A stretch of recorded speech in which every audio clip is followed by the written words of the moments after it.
Welcome, everybody, and I am very excited to have this week's guest. I have Kent Dunnington, who is a professor of, is it philosophy or theology?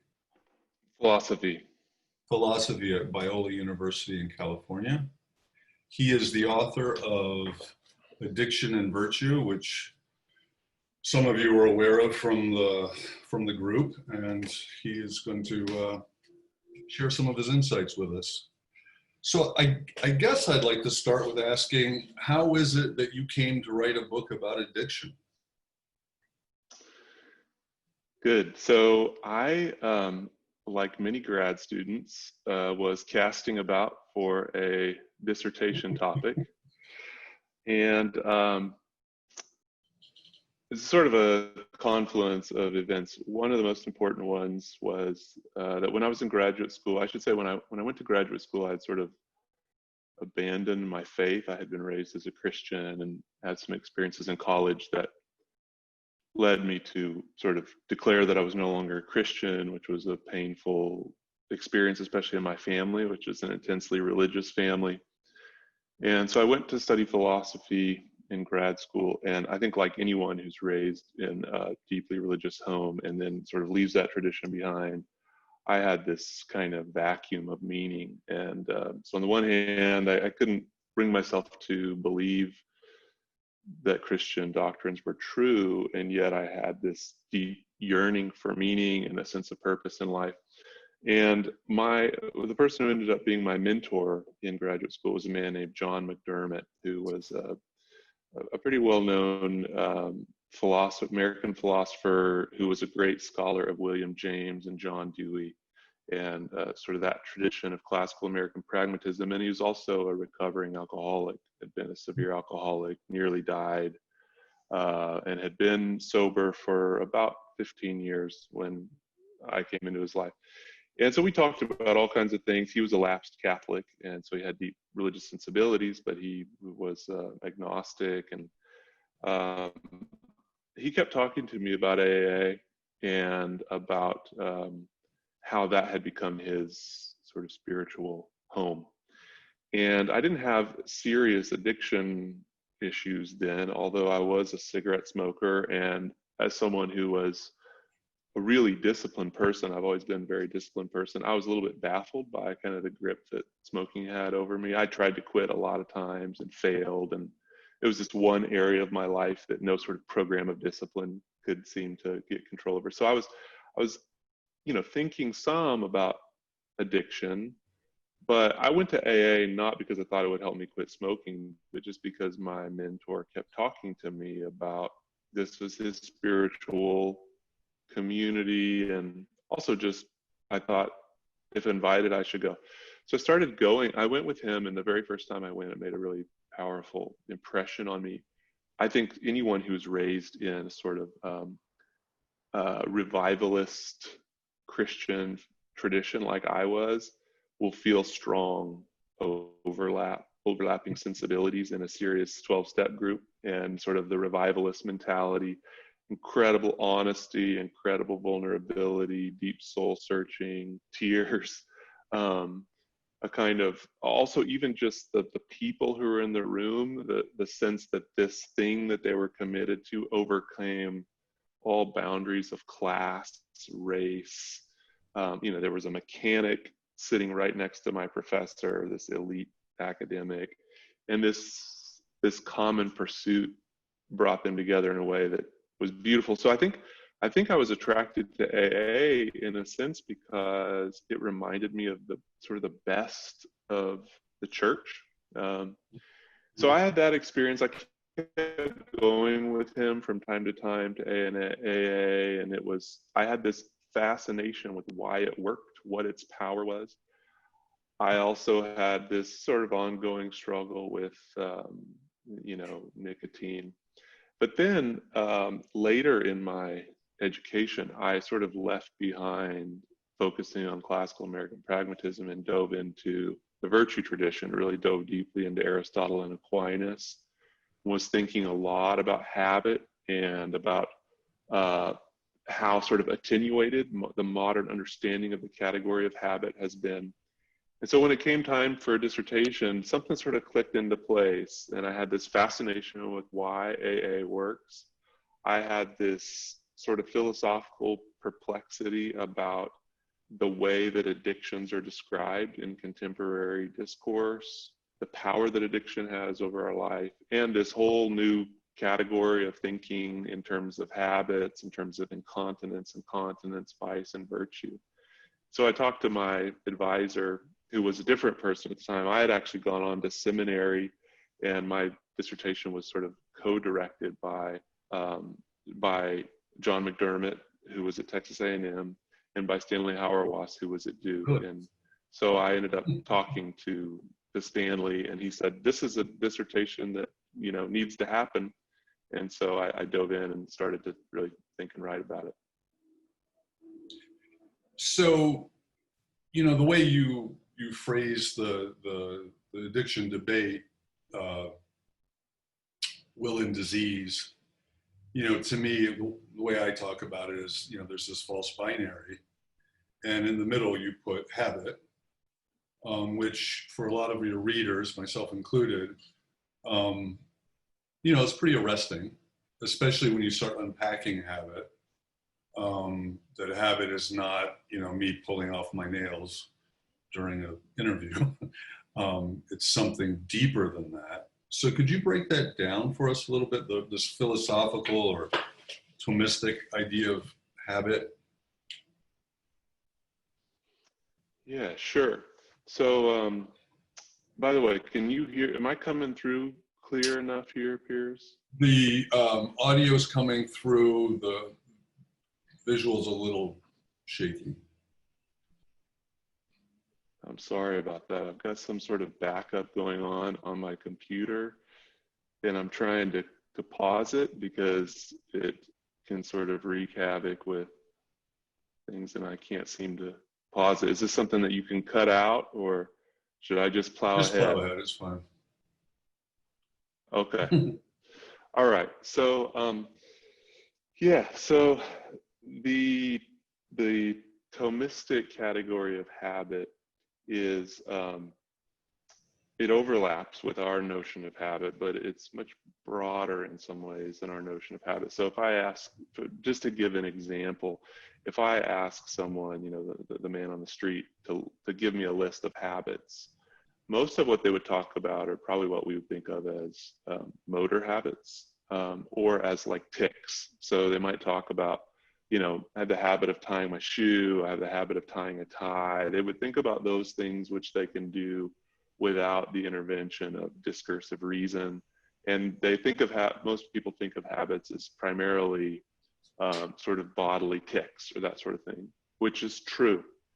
But we don't tend to think of habits as things that deeply shape our emotional life and our intellectual life. So just to give an example, I imagine that if I asked someone to give me a list of the top 20 bad habits that people have, they would put down things like picking their nose, interrupting others when talking, so on and so forth. But probably racism wouldn't be on the list. And that's because we don't tend to think of habits as as something that is deeper than a sort of bodily pattern or a motor pattern. But I would suggest that the best way to understand the pattern of activity that we call racism, or the pattern of activity that we call something like etiquette or tact or being well-mannered, is in terms of habit. Because the habit of tact, let's just say, is this extremely complex ability that a person has to interpret social cues at a subconscious level without bringing them to mind, to respond in the appropriate ways to those cues, and to do so without exhausting our very limited reserves of willpower.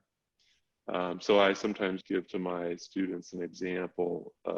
Suppose that you were going to a dinner party, and I said, I will give you $1,000 if for 30 straight minutes you can violate every known rule of social etiquette that you're aware of. So you chew with your mouth open, you interrupt others when they're talking, you spit food in your napkin, you burp. I mean, if you can do that for 30 straight minutes, I'll give you $1,000.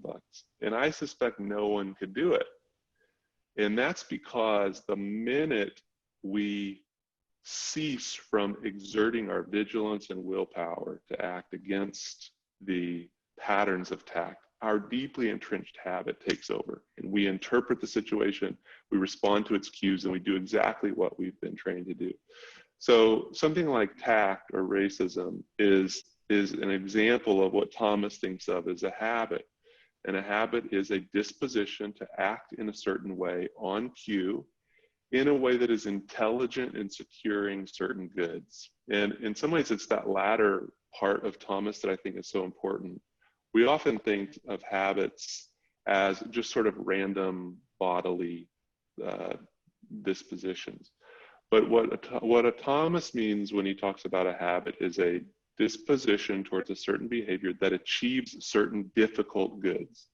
And so when I started thinking about addiction as habit, the thing that it really opened up for me is what addiction is good for. And we talk a lot about what addiction is bad for, as we should. Addiction is bad in so many ways. But the reason that it has such power over us is that it achieves for people, for addicted persons, it allows them access to certain goods that are, in fact, really hard to come by, and maybe especially so in modern life. Yeah, my clients, I'm certainly stealing this from you, but when I'm working with my clients, I'll often ask them whether or not was that period of time, which could have been just months, when they were really, hitting their stride with their drug using, meaning socially integrated, having fun, not getting in much trouble, sensual pleasure, so on and so forth. And was that not the best time they ever had in their lives? And they invariably raise their hands and say yes. And then, I point out that one of the more daunting sides of recovery is that we're going to give you something in lieu of that, that will satisfy something inside of you. And you really sound like a bad salesman when you do that, or if you do that lacking skill. So I think it's very good to bring it back to that, really real level with them. That, we understand that you wouldn't be here if that stuff didn't do something for you. That's right. Can you talk about these moral goods more, though? Like what? I mean, I kind of named a couple. Sure. Yeah. So I think another misconception that it's easy for people who haven't struggled with severe addiction, particularly to a drug, but also, probably to a process like gambling or pornography. It's easy for people to assume that the addictive behavior is primarily about sensory goods. So it's about a certain kind of bodily pleasure. And no doubt bodily pleasure is important in the entrenchment of just about any addiction.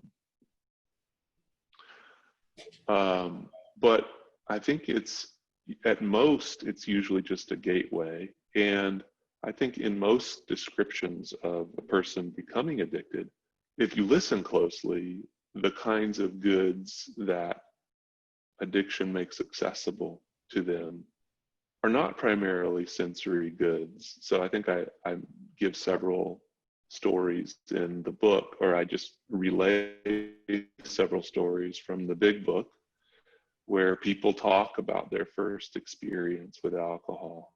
And one of the things that happens a lot with people's first experience of alcohol is that their sensory life is actually kind of messed up. I mean, they end up blacking out, they end up throwing up, extremely hungover. And yet, despite this sort of sensory misery, or at least discomfort, something else happened in the experience of that drug that made it absolutely worthwhile. And usually the number one thing that people say is, for the first time I belonged, or for the first time I felt at home in my own skin. Those are two sort of refrains that you hear over and over again in the testimonies of addicted people who are talking about their drug choice. So there's this sense of finding a psychic home in a drug that makes all of the other costs of addiction seem worth it. So I wish I could, if I had the big book here, I could just pull it up, but there's this one really striking story where this person says, you know, it all started for me when I raided a liquor cabinet on a sleepover at my friend's house in high school. For the first time, I felt that I belonged. For the first time, I felt comfortable in my own skin. I threw up, blacked out, and was hungover the next day, and I knew I would do it again the next night. There's a description of, this isn't about sensory good, this is about a moral good of friendship, of belonging, of community. And then there are other goods that I think that go even deeper. So I talk in the book about how I think that modern, post-Enlightenment, modern folks who live in a sort of modern capitalist society are especially prone to addiction because there's something about our society that has created a greater sense of fragmentation in our life and sort of incoherence in our life.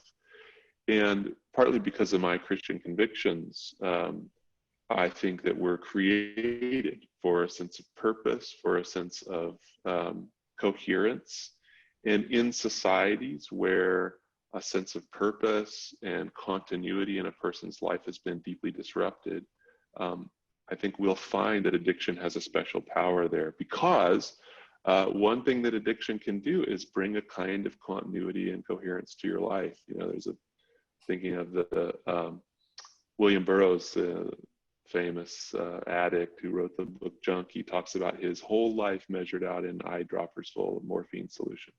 Now, sort of to the non-addict, there's something sort of appalling about that, but there's also something beautifully simplistic about that. Yeah. And to know that your whole life is organized by this one activity that can make sense of who you are, of who your in-group is, and how you should structure your day, provides a kind of organization that is a deep moral good that is often lacking in modern life. I can say more about that, but I'll leave it there for now. Well, I think you nail something there. In the book, you talk a bit about, you touch upon the confusion around freedom versus choice, and that the humans, contemporary society, are just marauded with consumer choice. Yeah. But the thing that's really provocative about what you do, so to my thinking, you belong to this group of thinkers, including Bruce Alexander. Also, I would put Mark Lewis in there, the guy who wrote the Biology of Desire. Yep. And what you're doing, though, is you're starting to point at what was going on before that guy raided the liquor cabinet. Mm-hmm. And what's interesting about the culture of Alcoholics Anonymous, there is a taboo, or maybe taboo is too strong a word, but there's a certain social pressure about how you talk about that time. Mm. So I myself did this a million times. I'll say, my parents loved me and they were married for 50 years and it was expected I would go to college and so on and so forth. And there was something perverse in me that chose to go down this road. Mm. And when I was saying something to that effect once at a dinner party or something in front of my wife, and her jaw just dropped. And she's like, what the hell are you talking about? That's not, your childhood was, madness, which it was.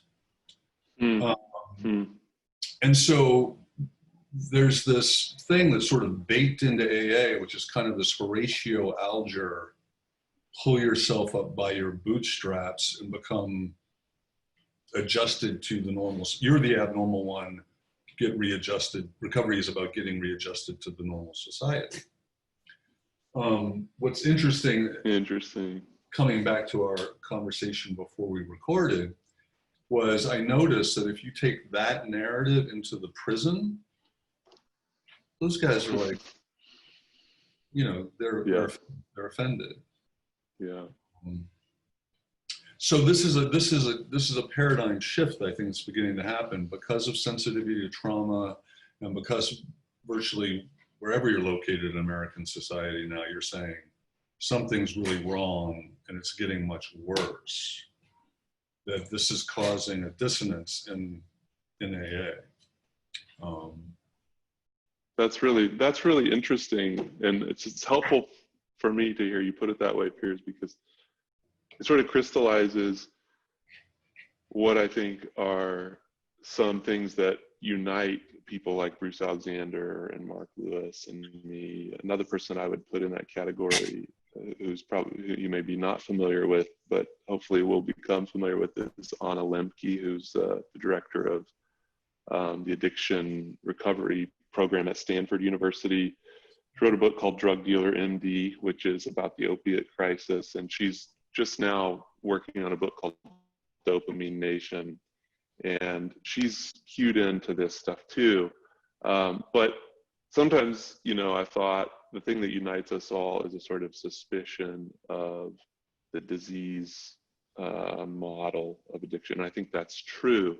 But there's this additional thing that's going on too, which is a rejection of the addicted person as the primary subject of addiction. You know, Bruce Alexander is really big on this, that really addicted persons are symptomatic. They're symptoms of a kind of addicted society or fragmented society. And that's something that I agree with you is a bit foreign in AA. There's, I think, a tendency towards a kind of Pelagianism and individualism in AA.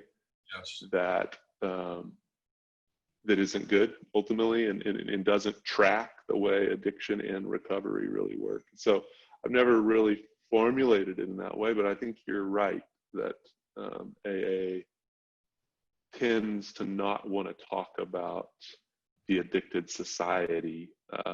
And probably part of that is because alcoholics are rightly keyed in to the temptations towards self-deception and blaming others that come with addictive behavior. Right. But we have to be able to talk about the way that our society shapes people and primes people for addiction if we're gonna, you know, change the way this story is unfolding. Well, it changes the narrative too within the church setting or the theological setting. You know, a lot of the people who, if they're to be true to themselves, their narrative is going to have to incorporate a trauma history, especially women. Yes. I think you cite Plantinga, who talked about the category of tragic sin, perhaps, which I really want to explore further. And so, you know, here I am, I'm hot off this, I'm on fire from this 12-step experience. I go to seminary, and of course, reading Paul, reading Augustine, I'm seeing, you know, seeing it all. And so it's very easy to read the big book and say, well, every time he uses selfishness, he's really making reference to sin. And so, you know, you get this whole sort of spiritual anthropology that goes with this and this whole thing. And then you come across a Bruce Alexander who's saying, well, wait a minute, you know, it's getting worse. It's getting worse in developed societies. It wasn't even there in intact indigenous cultures. Mm-hmm. So, you know, what is this thing? And so, you know, you have this dissonance all of a sudden of, you know, I'm working with my selfishness, my sinfulness, and now you're saying It's, social. Yeah. Um, Fortunately, and I, this is one of the things I love about Alexander is he digs out. There's a guy named Ignacio Martin Barrow. Have you ever heard of him? I have not. Liberation psychology. Huh. He was a Jesuit who was down in El Salvador, influenced by those guys, and he is a martyr. He was murdered on 1989 by a death squad. Wow. And he says, yes, there's individual sin. There's something wrong about human nature, something. But there's also corporate or societal sin. And he says what happens, and this is his critique of America actually, is what happens is when the leading institutions reward and promote the very worst things in human nature. Mm. Avarice and violence and Mm-hmm. competition. So you can bring these things together. And I think in a way, it's not just an avenue for the recovery community. I think it really is an avenue for the church to start thinking. Yeah. And without it becoming, this is impossible, without it becoming partisan politics. Which is what I'm really trying to do on resistance recovery, because I've got Marxists, I've got libertarians and Trump supporters and hipsters. They're all, but I have to be very careful about where the dialogue goes. I have to be a gatekeeper. Sure. Yeah. So I think the church should be in a good position to supplement, say, some of the blind spots of AA. When we think about the notion of original sin, we tend to think of the potentially objectionable aspect of that doctrine, which is this focus on how it's disseminated, and Augustine was obsessed with sex and passing it on through the semen, all this stuff. And I acknowledge it's hard to know what to make of all of that stuff, but Christian thought has long talked about sin as something that's bigger than the individual, that's something that is corporate, something that corrupts our social setting in such a way that it makes it impossible for us to be good and to flourish in the way that we're meant to. And so I think churches should be able to address this better than they are. I'll tell you one thing that bothers me a little bit about the way that some churches have come to the addiction and recovery conversation. I mean, in some ways, I think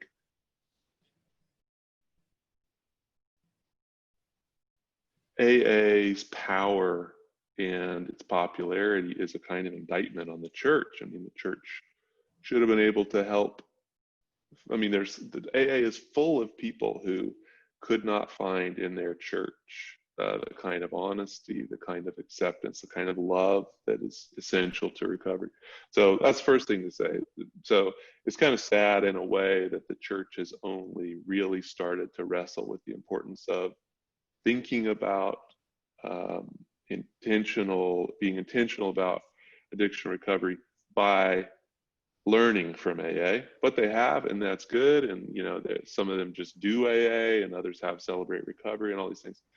But one of the patterns that I see is it's still something that is largely done as a separate ministry, right? In the basement for the people in the church who need it, and is seen as sort of an act of care that we provide an outlet for the addicts in our midst to deal with their addiction. And something about that is just so wrong-headed, and in the book, I use this phrase, I talk about addicts as unwitting modern prophets. And I really think that what addicted people offer us is a chance to look at the kind of societies we've built and the way in which we corporately block people from achieving certain goods. And if we thought about the addicted persons in our congregations at any one time as symptoms of something that's probably wrong with our own culture, you know, or might be wrong with our own culture, then it would change the way, it would change the role that that addicted person has in our church. It would change the way we think about doing addiction recovery. I'm not sure exactly what it would look like, but there's actually a book coming out by a guy named Aaron White. I don't know if you've seen this book, Piers, but I think it's just called Recovering Church. I have it right. And it's wonderful because he's locked in on Bruce Alexander. I think Alexander's probably his biggest influence. And he looks at the Beatitudes as primarily a description of the recovered community, that is to say, of the kinds of practices that need to be in place for a community to be a place where people can recover from their addictions. And so he's really focused on, unless the church becomes a fundamentally different kind of community, then it doesn't really have anything to offer to the addicted person that AA isn't already offering, you know. In your second book, the book on humility, you raise the question. It's implicit in the first book too, about a lot of what we're seeing happening is because we no longer have a shared sense of purpose or shared values. And that strikes me as one of the ways that at least certain branches of the recovery community have an advantage, because they have a defined purpose. And to the extent that they're practicing the 12 steps, they even got kind of an orthopraxis. But you know, I'm really left wondering, it doesn't look like there's anything suggesting that we're moving towards some different horizon of shared values. In fact, it looks like the atomization is actually going to continue for however long. And I just wondered what your thoughts about that are. I mean, how can you imagine working with that in terms of not just building spiritual community, but building spiritual community that's also healing of the larger community? I know that's probably like the hardest question in the world, but. Yes.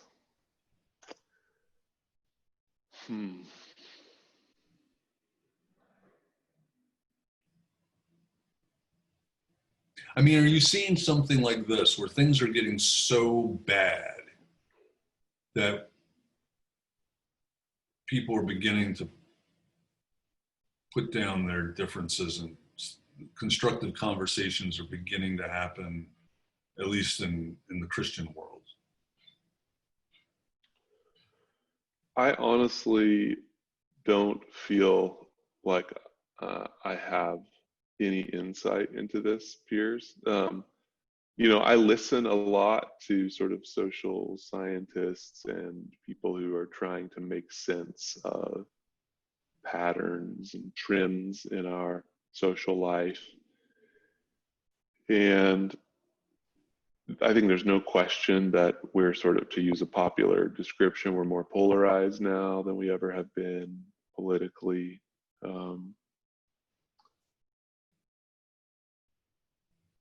And I don't know, I mean, yeah, I'm sure I know there's a story to be told about that. I have no idea how to assess how bad it is relative to other times.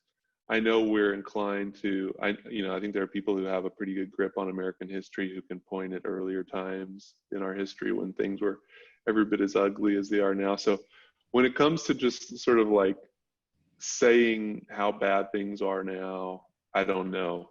What I know is that I think the reason I feel hopeful is because I teach college students. You know, my life is teaching college students, and there's no question that some of the polarization finds its way onto our college campus, and there are or things that happen there that are emblematic of the polarization in the wider culture. But it's also true that when I get a group of students in a room, and this is true at Biola where I now teach, but it's been true everywhere I teach, that I always start my intro to philosophy and intro to ethics classes with the question, tell me about someone whom you admire and why. And without fail, the students admire people because of their character. They almost never admire people because of their physical abilities or even their accomplishments or successes. They admire people because of their character. And then I have students make a list of the top 7 qualities that they think make for a well-lived life, the top 7 qualities they think are likely to distort or lead them away from a well-lived life. And there's less agreement among those than there would have been, say, in medieval Christian Europe, when people would have probably listed the principal virtues and the 7 deadly sins and you've been done with it. But even though there's a, much less shared values, my students still are attracted to people who live lives of character and want to figure out how to do it themselves. And I mean, I have to admit that it's much more complicated to connect them to wisdom traditions than it once was, when there was an authoritative church and a simple philosophy of life that everyone could agree to. But there's still, I think, something fundamental in my students that gives me hope that like these conversations are still possible. And so I'm inclined to be a cynical person, and it's one of the reasons it's a gift for me to teach college students, because they keep me from being too cynical. I don't have any prescriptions for how to how to respond to this kind of polarization. I just don't have any wisdom about that, other than just keep talking, be one of those people that won't let the cynicism stop you from trying to seek out common ground. One thing I'll say related to the humility stuff, and maybe this is why you asked the question, I do think that one of the things that prevents us from entering in good faith into conversations with people with whom we disagree is it's not only that we disagree with them, it's that our identities are wrapped up in the positions that we hold. And our sense of worth is wrapped up in protecting those positions from being challenged. So I tend to think that most of the time what makes authentic dialogue hard is not depth of disagreement, but rather the extent to which my sense of personal worth and significance is wrapped up in my being right about something. So, one of the things that I think, one of the reasons that I think philosophy is so great as a discipline is it just trains us to get more and more comfortable with being wrong, to hold much more loosely our own identities. And I don't know how to help people do that other than to hold it up as an ideal, and to just say, don't we want to be the kind of people who can disagree and admit we're wrong, and it won't destroy our sense of meaning? Do you think that clinging that to one's beliefs is something that you're seeing getting stronger as society becomes more atomized? I do, yeah, because there's, just to the extent that a society teaches you that you are responsible for creating your own identity, for fashioning it out of the myriad choices that are given to you, and then for defending it with pride against anyone who would belittle it, right? I mean, there's all these impulses in our society that there's no predetermined life pattern that you have to embrace. There are many open to you. You have to choose it. And then once you choose it, anyone who would cast aspersions at you or make you feel shame for what you've chosen is not to be entertained at all, but rather to be shouted down. Anytime you have a society that has trained people to think about their identity in these ways as something that I fashion and then I protect. And I fashion it by choosing my beliefs, and I protect it by not allowing anyone who would challenge those beliefs access to me. Then this problem is going to be worse. And I don't want to get too political, but all the stuff about cancel culture and the reaction against the illiberal left, and the way that the feeling is that safe spaces have now so encroached all of our academic space and our political space that we can't have authentic, deep disagreement about substantive issues anymore. And I'm sympathetic with those critiques, and I worry about the way that identity politics and the obsession with the creation of one's own identity and the protection of one's own identity is bad. It's bad for the spiritual life. It's bad for building communities. I understand there are certain good things about it, and I understand that particularly for marginalized groups, often the first step to regaining power is to say, look, this is an area that we're going to put a boundary around and say, you can't attack us about this. So, I mean, I hesitate to wade into this stuff because I know that it's extremely complex, but I do worry that our own identities have become so wrapped up with our beliefs that the kind of disagreement that's important for growth, spiritual growth, intellectual growth, is becoming harder and harder to come by. Yeah, I would say our identities have become precious. Mm-hmm. So this leads to the final stretch.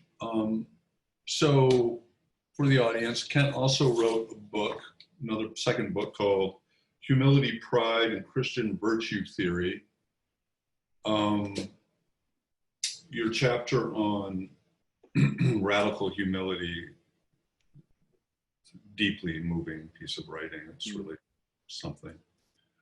And reading it, I could not help but feel like it was answering a question that's plagued quite a few of us in the sort of big book thumper 12-step world. And that is this: I belong to a minority of people, but I have these close friends. I'll give a shout out to Luke and Joe and James. And we all had a comparable experience, which was when we got to a third step, you surrender your life, you say this prayer, it's quite dramatic, sinner's prayer really. We all had the experience, the four of us, of something being lifted. And as my friend James says, he felt like for about 4 months, he couldn't get a resentment if he wanted to. And we all had this period of time after this third step that was this really blessed, grace-filled time where we were breathing different air, and it didn't last, and we all missed the hell out of it. But it did leave some kind of foundation inside of us. And we've been mystified as to why does this happen? Why doesn't it happen? You don't know if it's gonna happen. It's almost like you can't engineer it. It's a fool's errand, but you still gotta share it, all this stuff. And when you were talking about identity and radical humility, and specifically not having to live in pursuit of an ego ideal, I feel like you were really touching something because once again, James tells a story, my friend James, of he's taking somebody up to a third step and he's explaining that, you don't have to be anything for anybody. And you don't have to live in this dissonance between how you feel about yourself inside and what you project outside. And, he's going through all this. And this guy just kind of looks up and he goes, "You mean I don't have to do this anymore?" And he goes, "No." And he said the guy just started weeping. And yet there was another person in the circle who kind of looked at it like it was the most bizarre thing they'd ever seen. Yeah. And the language you use around the ego ideal is a few times you say that people leverage that, or they leverage the energy of pursuing the ego ideal to just live life. Yeah. Yeah. Could you just break that down a little bit for us? Because I think that Sure. in a big way, the 12 steps is saying, hey man, God loves you. You can put that down. Yeah, I agree. I agree. So there's a lot to say. First of all, the story that you just told, the guy who looked over like, what the hell are you talking about, and why would we want anything like that, is more or less the way that the classical Greeks and Romans looked at early Christian thought, and looked at the way that Christianity elevated humility to a central virtue. Why would you want that? Why? So you think about classical virtue as prizing what we would call the warrior virtues or the agonistic virtues, where I have a self, and the goal of the moral life is to make it an admirable, honor-worthy, magnanimous self that is deserving of praise. And so this is very sort of the view of the moral life was one where the whole goal is to clarify and entrench my sense of personal worth. And the Christian ideal of sort of stopping that whole goal and just resting in the love of God was not only odd, but sort of offensive to a certain way of thinking about what was worthwhile in human life. So I think it's not, it's not just that people are selfish or they don't want to recover. I think when they get that sense in AA that this surrender is complete, that you're being invited to a complete surrender, there are plenty of people who I think rightly say, like, would that even be a good thing if I could do it? And that's because AA is shaped by this deeply Christian moral outlook where surrendering our egos is the first step towards becoming who we truly are. So there's a sort of false self, true self dichotomy that we find running through all the saints and wisdom tradition, Christian thought. So I think what I'm saying in the humility book is absolutely nothing new. It's there in the Desert Fathers. And I'm just trying to sort of give maybe a more rigorous and conceptually coherent model for thinking about it.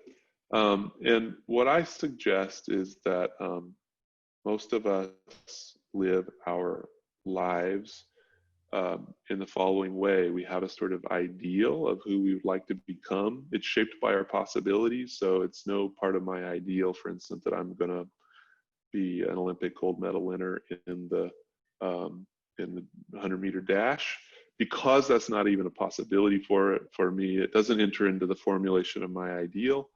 But at any given time, based on what I think is possible or within reach for me, I'm formulating some picture of who I could be that I think would be worthy of the admiration, love, and respect of others, that I think would make me great or would make me worthwhile, would make me better than someone else. And it's that whole process, which I think is almost psychologically natural to human beings, is driven by the wish to be significant over and against other people. And it's not just the wish to be significant, it's the wish to be significant over and against other people. It's why I think for many people, they say they want grace, they say they want the unconditional love of God, but if it turns out that the unconditional love of God is really unconditional, it's not because there's anything special about them, just absolutely anyone would get it. It suddenly becomes unattractive, Like one time I was talking to my daughter and said, God thinks you're so beautiful. And she said, God thinks everybody's beautiful. In other words, like, who cares about that? I think lots of us, we feel that way about God's love. Like, yeah, God loves everybody, but I want to be loved because of this special thing about me. So I think that we're constantly recalibrating that sense of who we could be that would be worthy. And B, we then use that, the prospect of becoming that person energizes us to do certain things, to take certain risks, or to engage in certain moral practices that otherwise we wouldn't. So there's this pattern of projecting an ideal and using the energy from that projection to draw us into certain moral practices. But insofar as that whole cycle is buttressed by the wish to be someone special and significant over and against others, then whenever we don't feel like we're recognized for doing the thing that we thought was deserving of admiration or affection, or becoming the kind of person that we thought was worthy of, whenever we feel slighted, we have resentment. And that's why I think when you mentioned being in the grips of the third step and being unable to feel a resentment, you knew that what was happening there was something utterly different. The virtue cycle there was driven by something totally different than the pursuit of an ego ideal.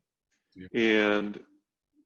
And I've experienced that too, not in the context of the third step, but before I ever came back to Christian faith, when I would have considered myself an agnostic, I had, out of nowhere, totally unbidden, an incredibly powerful religious experience where, I can't really describe it, but it was an intense experience of love, being sort of somehow weirdly at the center of the universe. I knew that I was held completely within that love, and that nothing I could do would change that. And in an instant, I went from being an incredibly self-conscious, incredibly inwardly turned, cynical, skeptical, uninterested in other people person, to being utterly free. Suddenly the world was filled with people who were profoundly interesting to me. I could care less how I was perceived. I was just like delighted to be in conversation with others. I lost all self-consciousness, and much like the experience you described, it started to peter out after about a week, and 3 weeks later it was entirely gone. I've never gotten it back, but I've always known that something happened there